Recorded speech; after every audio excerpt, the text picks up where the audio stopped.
Nick, I wanted to touch on the CFL a little bit. I know it's kind of the lull of the offseason, but there has been some stuff going on. There's one piece of news that I think you can touch on more than a lot of people can. Mike Reilly retires. You played against Mike Reilly back in the day. You coached a team including Mike Reilly.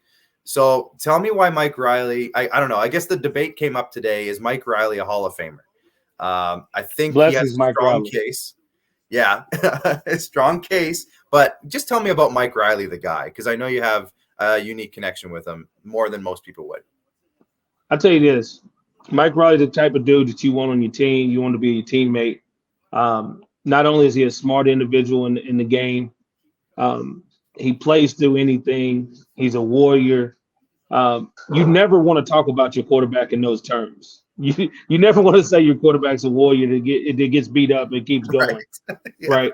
But the type of man that he is, the type of father he is, the type of husband he is, everything that I know Mike Reilly to be, and the competitor that he is and was, is a truly amazing individual to be around. When we coached him to see him show up at 6 o'clock in the morning every day, leaving at 6, 7, 8 o'clock at night, wanting to be involved, wanting to help however he could, just shows a testament of the type of character that he brings to the field. But that he brings to the locker room as a leader. And most people underestimate the value of leaders. Like, you see their play on the field, and it's like, okay, Mike's getting old. His shoulder's not going to be the same. He's always rehabbing. And sometimes that stuff just gets, like, you always think in the back of your head, am I ever going to be healthy again? Can I play the game the way I used to play it? And that I know I can still play it. I just need to be healthy to do it. And once you go through that so much, it becomes a burden, right? Sure. I thought that with the season off for Mike would be really helpful because now it rejuvenates him.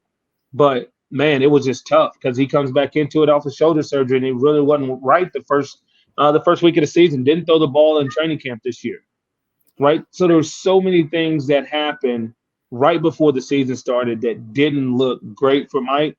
He pressed through the season, gave his team a great chance to win. As far as being a Hall of Famer, I mean, there's people that make those decisions, and I mean, he got a Grey Cup. Yeah, he won some games. You know, I don't know where his numbers stack up. I've looked at actually his numbers, like touchdowns and passing yards and different things like that. But as far as a competitor, I mean, I can't count 5 people in my hand that I'd rather go to war with than Mike Reilly. Absolutely. I agree with you on that one. And he does have tons of accolades. I think he led the league in passing 4 years. He was the highest paid quarterback at one point. So that's got to count for something. Money don't get you in the money. Don't get you in the You're right. People make a lot more money than me. I promise. Huff wasn't paying me no money like that. Speaking of Huff, let's stick with the Stampeders a little bit. They're bringing back the whole offensive line. They've been bringing back some guys on defense. Trey Roberson comes to mind. Are the Stampeders turning into a team that could push Winnipeg now if they can make the right moves? Do you think they're right there? I think Winnipeg scored 30 points in 2 games against the Stamps this year, this past year. So I think if they don't falter to Sask, I truly believe they beat Winnipeg to go to the Grey Cup last year. But, Winnipeg's a tough team, man, and they're solid. Yeah. But I'm still not sold on the offense. As you can see, their offense struggles. Their defense, if their defense isn't creating turnovers and excitement, it's a rough game for them. I know that they just paid Zach, which is great for Zach to get paid, and but now being the highest paid quarterback means you got to do it with less. Yeah. Right. Everybody wants to be the highest paid quarterback, but if you are, you got to do it with less. We can't put the same talent around you. Sure. And I just seen an article today. They said we can't sign Brady Oliveira and Harris and Augustine and all these running backs. Right. Yeah. You can't sign Nick Dembski, or you can't have this if they got to lose a DB or 2 on defense or a defensive end because you can't pay everybody. Like, those are the decisions when you say, I want to be the highest paid player, you got to be able to win with less. That means if your defense can't sign the people and they give up a couple extra points, you got to put them on the board. Yeah. If you don't have the receiver that can go get it like Darvin Adams.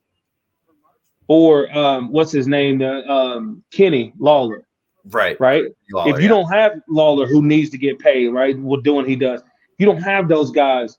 How are you going to make those plays? You can't come to the sideline and be like, man, my guy ain't making the catch. Well, that's what you did when you took that contract, Mm-hmm. right? And I'll never tell somebody not to get paid, but just understand when you're asking for that type of money, you need to make it up in your play because the players around you are not going to be the same value that you're used to having.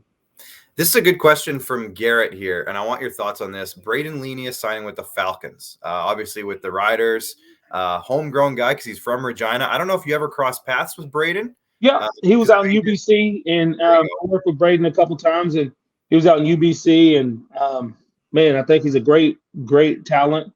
You could really see coming into his first year, he gained weight, and he couldn't move, couldn't do a lot of those things.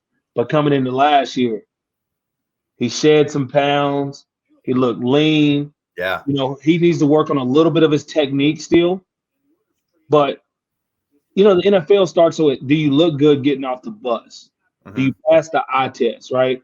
You see him looking off the bus, and it goes back to the longest yard, right? When you see the prisoners getting off the bus or unnecessary, you know, you see them getting off the bus, and you're like, man, they look good getting off the bus, Yeah. right? That's the first test for the NFL. And if you can pass that test, then you're going to get an opportunity. So he's got enough skills to be there and do it. He's going to have to be a better blocker in space. And like I said, stay healthy. If he can stay healthy and be a better blocker in space, I believe he has enough talent to do well. And if you look at that hybrid tight end position now in the NFL, I mean, you can't tell me Kyle Pitts ain't a receiver. I can't. Right? I won't. he's a backside tight end on run plays. Yeah. Whatever side he go to, we not running that way. No. Yeah, he's not. He's not going to push anyone over. Last one for you, Nick, and then I'm going to let you go. I could go a couple ways with this, but I could have gone Chris Jones. I've heard we've already talked with you about Chris Jones when you were with Rod, I think a couple weeks ago. So I know Chris Jones obviously is a big personality. We've talked about that a lot. I want your thoughts though on Trevor Harris and Jeremiah Masoli. Those are a couple of free agent quarterbacks coming up here. And especially now with Reilly retiring, Edmonton's maybe up in the air. Ottawa might need a quarterback. I know Chris Streveler's name. A lot of people love talking about him. He might be coming back up north. Who would you prioritize if you were a GM out of those names, or maybe somebody else that I'm totally missing here that you know of that's a free agent? Who would you go after?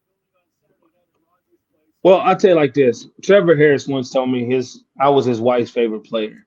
Mm-hmm. So I'm not going to come on here and disrespect Trevor Harris. That's a good point. But I also know Trevor Harris needs to be in a specific offense. Okay. Just like Cody Fajardo, right? You can't be in offenses that want to go down the field. You have to be in a ball control offense that you can play good defense. You see it with Zach, with Caleros, right? I think we get into a point where we label quarterbacks whether they can win or they can't win, without understanding what systems they fit best in. And it's not a knock to a quarterback that they're a game manager that can make throws. I can make 2 or 3 throws during the course of a game if I need to, but I feel more comfortable executing the offense, controlling the ball, letting our defense make plays. A punt's not a bad play. And when I look at those quarterbacks, I get all of that. But Jeremiah Masoli is different. He's more Henry / Michael Bishop. Strong arm. I get in trouble because I try to make throws that I shouldn't because I believe in my arm too much. Yeah. And but they're all great competitors. They all have the tools to win, but they just need to be in the right offense that allows them to do it. I see Wilder signed back. If you have the right pieces in Edmonton and you have a good defense, I don't see a problem with having a Trevor Harris. But I like a guy like Shea Patterson. Okay. Shea Patterson is a guy that played at Michigan, played big-time D1 football, won some tough games, didn't get a chance to really show his skill set at the combine because of COVID and do things like that. Was in BC last year, then went to Montreal.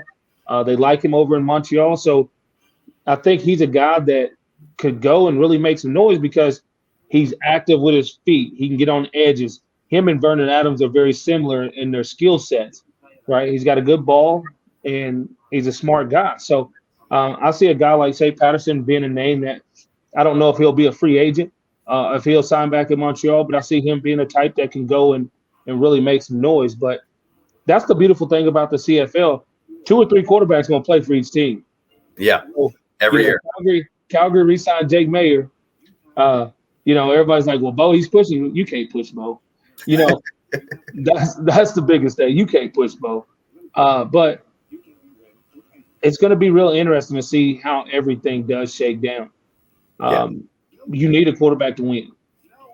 Yeah. Right. You definitely need a quarterback to win in the CFL. The ball's in the air way too much, too many times. And you just need a quarterback that's going to make good decisions and then make the throw when it's time to make the throw. And someone, Nick, who can make the catch when they have to make the catch. And that's what you were so good at. And that's why you do tonight. Nick, thank you so much for popping in here and